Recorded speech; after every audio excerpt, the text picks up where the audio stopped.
Spain ಪ್ರವಾಸದಲ್ಲಿರುವ ಕೇಂದ್ರ ವಿದೇಶಾಂಗ ವ್ಯವಹಾರಗಳ ಸಚಿವ ಡಾಕ್ಟರ್ ಎಸ್ ಜೈಶಂಕರ್ ಸ್ಪೇನ್ನಲ್ಲಿರುವ ಭಾರತೀಯ ಸಮುದಾಯವನ್ನು ಉದ್ದೇಶಿಸಿ ಮಾತನಾಡಿದರು. ಪ್ರಧಾನಿ ನರೇಂದ್ರ ಮೋದಿಯವರ ನೇತೃತ್ವದಲ್ಲಿ ಕಳೆದ 10 ವರ್ಷಗಳಲ್ಲಿ ಭಾರತ ಅಭಿವೃದ್ಧಿಯಲ್ಲಿ ಹಾಗೂ ಆರ್ಥಿಕತೆಯಲ್ಲಿ ವೇಗ ಪಡೆದುಕೊಳ್ಳುತ್ತಿದೆ.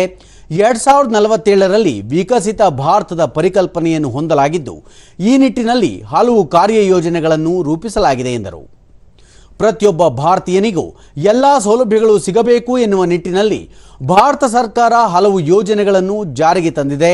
ಕಳೆದ 10 ವರ್ಷಗಳಲ್ಲಿ ಭಾರತದಲ್ಲಿ ಕಡಿಮೆ ಆದಾಯದ ಜನರಿಗೆ 40 ಮಿಲಿಯನ್ ಮನೆಗಳನ್ನು ನಿರ್ಮಿಸಿಕೊಡಲಾಗಿದೆ.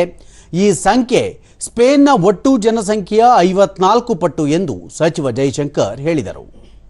ಭಾರತದಲ್ಲಿ ಆಯುಷ್ಮಾನ್ ಭಾರತ್ ಯೋಜನೆಯ ಮೂಲಕ 400 ಮಿಲಿಯನ್ ಜನರಿಗೆ ಉಚಿತ ಮತ್ತು ಅತಿ ಕಡಿಮೆ ದರದಲ್ಲಿ ಆರೋಗ್ಯ ಸೇವೆ ನೀಡಲಾಗುತ್ತಿದೆ. ಸ್ಪೇನ್ನ ಜನಸಂಖ್ಯೆಯ ಹೋಲಿಕೆಯಲ್ಲಿ ಇದು 10 ಪಟ್ಟು ಹೆಚ್ಚು ಎಂದು ಹೇಳಿದರು. 110 ಮಿಲಿಯನ್ ಮನೆಗಳಿಗೆ ಉಚಿತವಾಗಿ ಗ್ಯಾಸ್ ಸಿಲಿಂಡರ್ ವಿತರಿಸಲಾಗಿದೆ.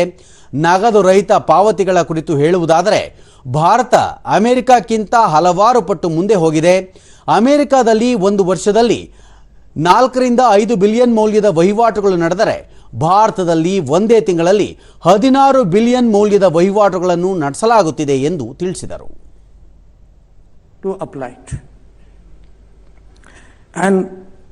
When you had these examples, जो यूक्रेन में, the truth was जब युद्ध शुरू हुआ यूक्रेन में, most countries, even developed countries, basically said, भाई हमने कहा था कि होने वाला, अब आप फंस गए हैं वहाँ.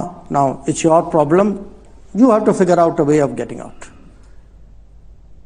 ಇದಕ್ಕೂ ಮುನ್ನ ಡಾಕ್ಟರ್ ಎಸ್ ಜೈಶಂಕರ್ ಸ್ಪೇನ್ ವಿದೇಶಾಂಗ ವ್ಯವಹಾರಗಳ ಸಚಿವ ಜೋಸ್ ಮ್ಯಾನ್ಯುಯಲ್ ಆಲ್ಬರೇಜ್ ಅವರೊಂದಿಗೆ ಮ್ಯಾಡ್ರಿಡ್ನಲ್ಲಿ ಮಾತುಕತೆ ನಡೆಸಿದರು.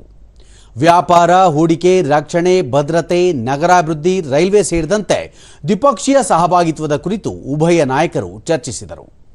ಈ ಬಗ್ಗೆ ಜೈಶಂಕರ್ ಮಾಹಿತಿ ಹಂಚಿಕೊಂಡಿದ್ದು, ಎರಡೂ ದೇಶಗಳು ಕ್ರೀಡೆ ಮತ್ತು ಸುಸ್ಥಿರ ನಗರಾಭಿವೃದ್ಧಿ ಕುರಿತ ಒಪ್ಪಂದಗಳಿಗೆ ಸಹಿ ಹಾಕಿವೆ ಎಂದು ತಿಳಿಸಿದ್ದಾರೆ. ಈ ವರ್ಷದಲ್ಲಿ ಇಂಡೋ ಸ್ಪ್ಯಾನಿಷ್ ಸಂಬಂಧಗಳನ್ನು ಬಲಪಡಿಸುವ ಕುರಿತು ಹಲವು ವಿನಿಮಯಗಳು ನಡೆದಿದ್ದು, ಉಭಯ ದೇಶಗಳ ಸಹಕಾರಕ್ಕೆ ಹೊಸ ವೇಗವನ್ನು ಸೃಷ್ಟಿಸಲಿವೆ ಎಂದು ಹೇಳಿದ್ದಾರೆ. Clearly and effectively there in Brussels in support of the relationship, it would certainly, I think, help deepen our ties there.